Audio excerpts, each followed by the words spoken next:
The second settings example that we're dealing with is healthy schools, which again is health promoting schools is a UN initiative based on the Ottawa Charter for Health Promotion.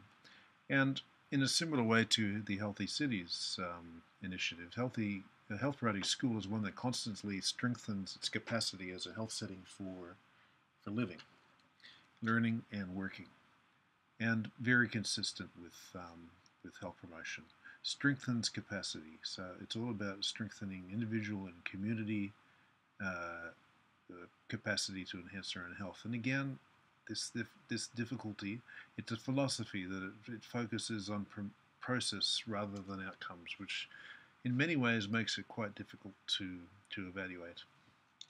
But in terms of rationale for health promoting schools, and this is an Australian context, um, that if we look at this model of people's trajectory over a lifespan, and you look at their health at any particular point in time, but say later in life, there's a whole range of different events which shape health along the way.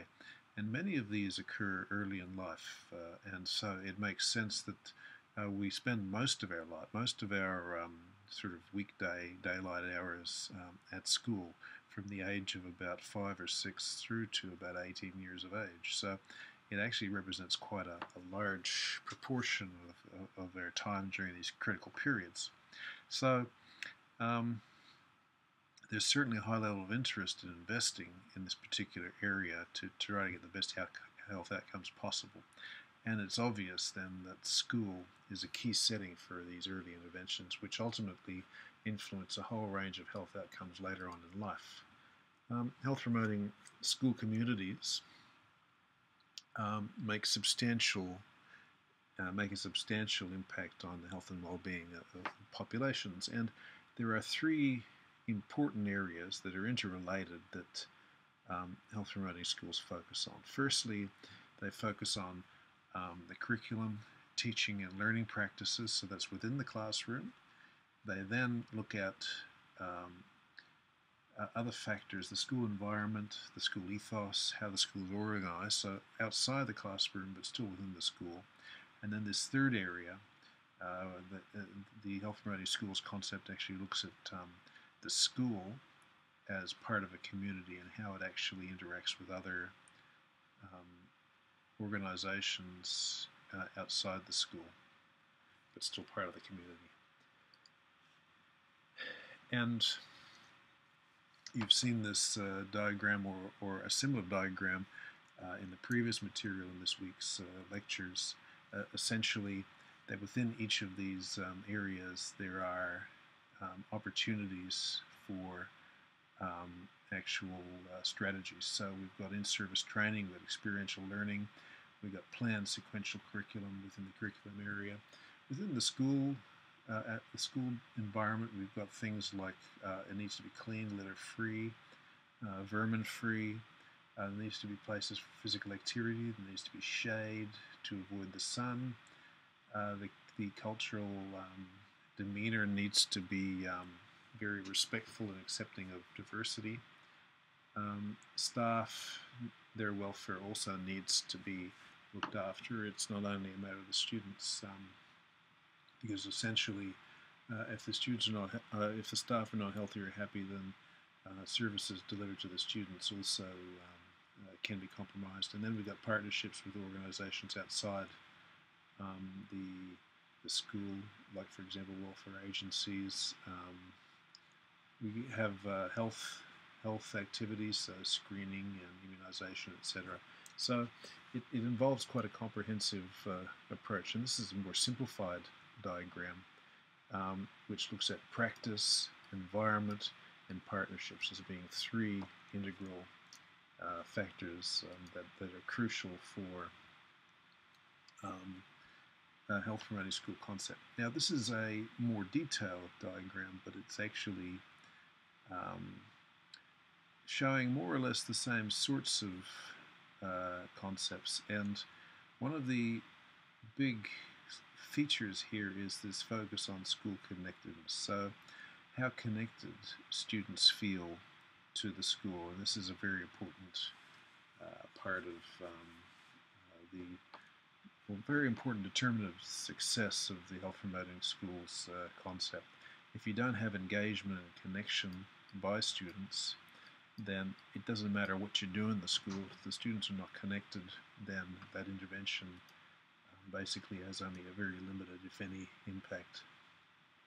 So if we try to summarize what a health promoting school is or does, clearly the main core business of a school is learning. So it's a school that promotes learning but also health.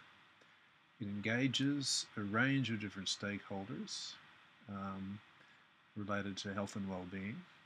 It strives to provide a healthy environment as well as education, so information sharing on health, and also a range of services to do with health, so whether that be dental or immunization or school breakfast programs, etc.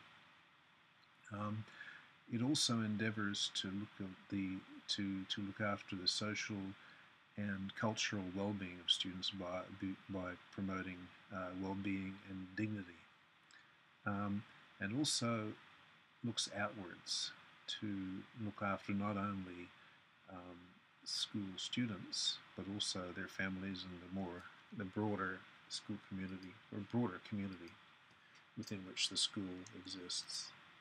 In terms of health promoting schools, the recommended focus areas are, for example, personal health, so looking after oneself, but also extending that to looking after others, to add a certain amount of self-determination, that is enabling people to look after their own health and well-being.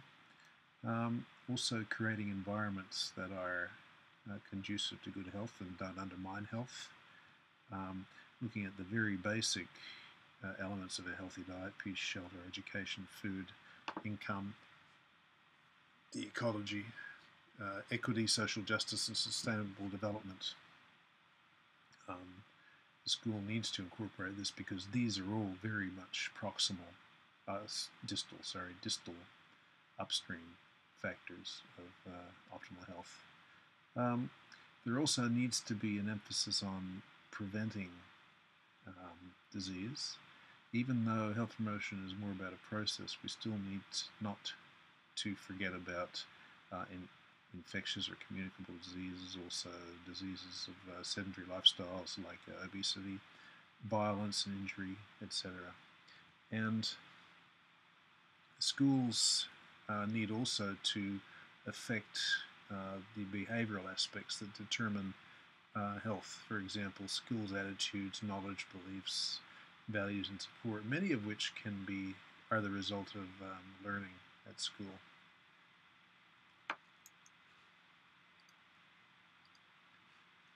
And just it's all very well to talk about the theory of health promoting schools, but this is a list of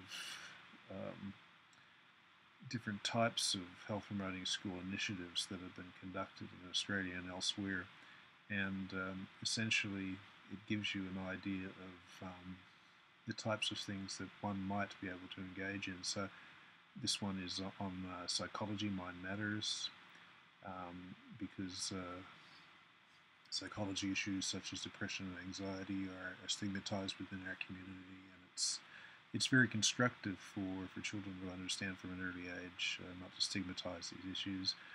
Just personal hygiene, reduction of injury, looking at infectious issues like head lice, and again personal hygiene.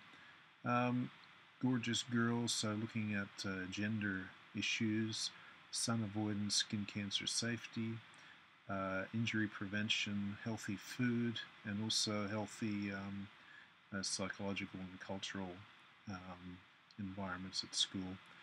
Bullying is still a major issue, not only in schools, but in fact in the workplace. And really, this sort of behavior starts at a young age and is often indicative of social and family problems of the perpetrators. And so This is another example of the type of initiative that might be involved under the umbrella of Health Promoting Schools initiative.